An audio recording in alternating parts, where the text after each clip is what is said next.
जब बात घर की शोभा बढ़ाने की आती है ना, तो सबसे पहला नाम दिमाग में मार्बल का आता है।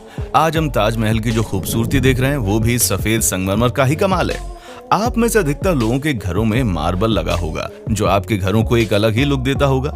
लेकिन क्या कभी आपने ये सोचने की कोशिश की है कि आखिर ये मार्बल बड़े बड़े खदानों से आपके घरों की शोभा बढ़ाने तक का सफर कैसे तय करता है? किस तरह मार्बल को बनाया जाता है? अगर नहीं तो कोई बात नहीं, क्योंकि आज की इस वीडियो में हम आपको मार्बल की माइनिंग से लेकर आपके घरों तक पहुंचाने का पूरा प्रोसेस बताने वाले हैं। बस हमारे साथ वीडियो के बिल्कुल अंत तक बने रहिएगा। और हाँ, अगर चैनल को सब्सक्राइब नहीं किया तो इसे सब्सक्राइब करना बिल्कुल ना भूलें।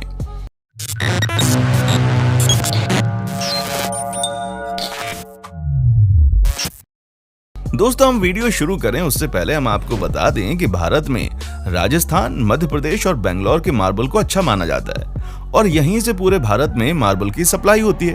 और जो ताजमहल में लगा हुआ सफेद संगमरमर आप देख रहे हैं ना, वो अधिकतर राजस्थान से लाया गया है। हालांकि आप चाहें राजस्थान जाएं या फिर मध्य प्रदेश या फिर कहीं और, मार्बल को जमीन से निकालने से लेकर उसके पूरे प्रोसेसिंग तक का काम बिल्कुल सेम तरीके से होता है। दोस्तों, सबसे पहले तो बड़ी बड़ी खदानों में से मार्बल के पत्थरों को निकाला जाता है और ऐसा करने के लिए वहां पर मजदूर जमीन की सैकड़ों फीट की गहराई में मौजूद होते हैं, जो पत्थरों की कटाई का काम करते हैं। जैसे ही पत्थर कट जाते हैं, वैसे ही बड़ी बड़ी क्रेन की मदद से उन्हें ऊपर लाया जाता है और फिर जैसे ही पत्थरों को खदान से निकालकर बाहर लाया जाता है, उनके ऊपर फाइबर ग्लास लगाई जाती है ताकि जब पत्थरों को मशीन तक ले जाया जाए तो इनमें किसी भी प्रकार का कोई नुकसान या स्क्रैच वगैरह ना लग जाए।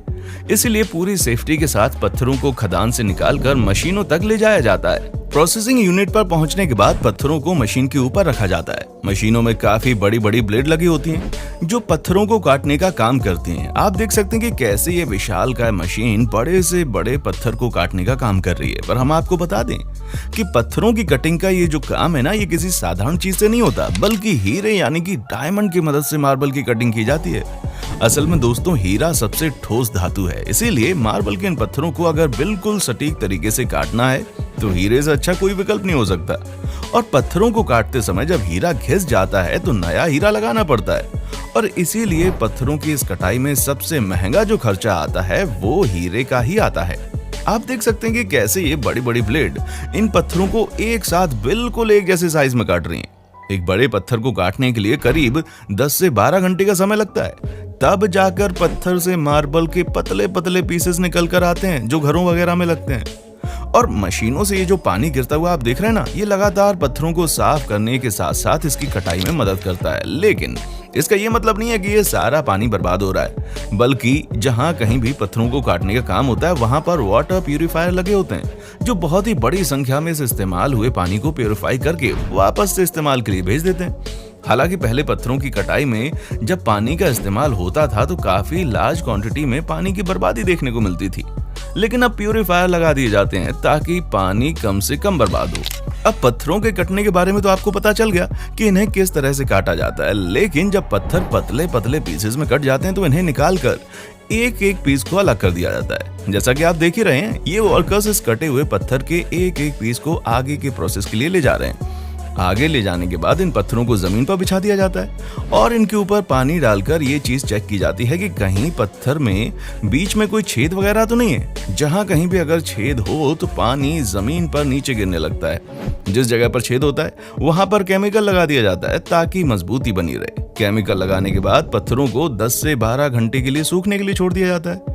जिस जगह पर केमिकल लगा होता है वहां से पत्थर इतना ज्यादा मजबूत हो जाता है कि कहीं और से वो भले ही टूट जाए, लेकिन केमिकल लगी हुई जगह से नहीं टूटता।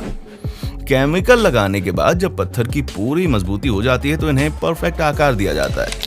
इसके लिए उनके साइड में कटिंग भी की जाती है ताकि ये बिल्कुल एक ही आकार के हो जाएं। और फिर ये जितने भी मार्बल रहते हैं ना, इन्हें ऊपर से पॉलिश कर दिया जाता है ताकि इसकी जो चमक है ना वो बनी रहे। पत्थरों की पॉलिशिंग और इसको परफेक्ट शेप देने का जो काम है, ये एक साथ काफी भारी मात्रा में चलता रहता है ताकि आगे के प्रोसेस में देर ना हो जाए। और जैसे ही पॉलिशिंग वगैरह हो जाती है तो अब बारी आती है पत्थरों के जितने भी दाग धब्बे वगैरह हैं उन्हें हटाने की।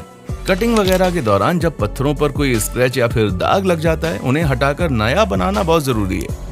इसके लिए वर्कर्स पत्थरों को एसिड से धुलते हैं। जी हाँ, इस प्रोसेस को एसिड वॉश का नाम दिया जाता है। हालांकि इसमें जो एसिड का इस्तेमाल होता है वो बहुत ही हल्का एसिड होता है, क्योंकि उसमें आधे से ज्यादा तो पानी मिला होता है, ताकि ये एसिड केवल सफाई का काम करे और मार्बल के पत्थरों को इससे कोई नुकसान ना हो। इसीलिए बहुत ही लो क्वालिटी का एसिड इस्तेमाल किया जाता है। जैसे ही मार्बल का एसिड वॉश हो जाता है तो ये बिल्कुल चमकदार बन जाते हैं। आप देख ही सकते हैं कि मार्बल कितने ज्यादा चमकदार और शानदार दिख रहे हैं। अब आप में से कई सारे लोगों के दिमाग में ये सवाल आ रहा होगा कि भाई मार्बल में जो डिजाइनिंग बनी होती है वो कैसे बनती है। तो दोस्तों, वो जो डिजाइनिंग का काम होता है ना, उसके लिए अलग अलग तरीके की मशीनों का इस्तेमाल किया जाता है। हालांकि पत्थरों की जो नेचुरल डिजाइन होती है उसे मिलाकर भी ये लोग एक डिजाइन का रूप दे देते हैं, ताकि जब 4 बड़े बड़े पत्थरों को एक साथ जोड़ा जाए तो ये एक डिजाइन का रूप ले ले। इसीलिए आपने देखा होगा कि जब कहीं पर मार्बल लगाए जाते हैं तो 4 पत्थरों को जोड़कर उनके डिजाइन तैयार होते हैं।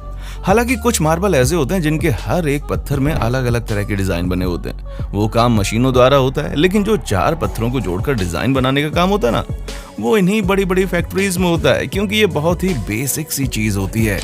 जब ये सारा काम हो जाता है तो मार्बल के पत्थर भारत और भारत के आसपास के देशों में भेजने के लिए तैयारी की जाती है। हालांकि आपके दिमाग में ये सवाल भी चल रहा होगा कि ये सब तो ठीक है, लेकिन उन पत्थरों का क्या जो अपना सही आकार नहीं ले पाते। तो दोस्तों, उन पत्थरों को भी फिनिशिंग देकर बेचा जाता है।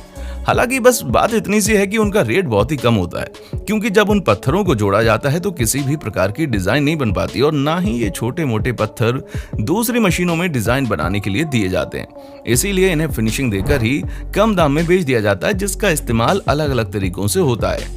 तो दोस्तों, आप लोगों ने मार्बल के खदान से निकलने से लेकर मार्केट में भेजने तक का पूरा प्रोसेस देख लिया। हमें यकीन है कि आपको समझ आ गया होगा कि घर की शोभा बढ़ाने वाले मार्बल को किस तरह से तैयार किया जाता है। अब आपको किस तरह की मार्बल ज्यादा पसंद है, सफेद रंग के या फिर इस अलग डिजाइन वाले? अपना जवाब हमें कमेंट सेक्शन में आकर बताएं, और इसी तरह की वीडियोस को देखते रहने के लिए चैनल को लाइक, शेयर और सब्सक्राइब करना ना भूलें। देखने के लिए शुक्रिया। दोस्तों, आपको स्क्रीन पर 2 और वीडियोस दिखाई दे रही हैं, जिसे देखने के लिए स्क्रीन पर क्लिक करें।